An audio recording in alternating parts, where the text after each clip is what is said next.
In this problem, we're going to draw these two circles using the radius value of 3, and then you notice that center of each circle is located at the circumference of the other circle.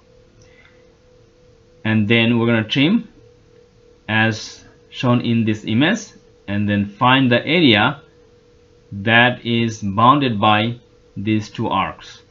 Okay, so let's get it started. First, we're going to draw a line. Make sure ortho is on. Click on the line tool. Click anywhere on the screen. Move right, and then type 3. So the length of the line is going to be radius of each circle. 3. Enter. Right click, cancel. Now click the circle tool. Actually click the little down arrow next to the circle, and make sure that we are using center radius option. So click center radius, click left end of this line, type 3, press enter. Right click, repeat circle, click the right end of this line and type 3 again.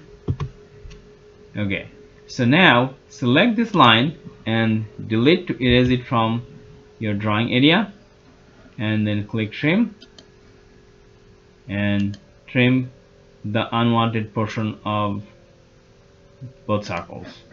Right click, cancel.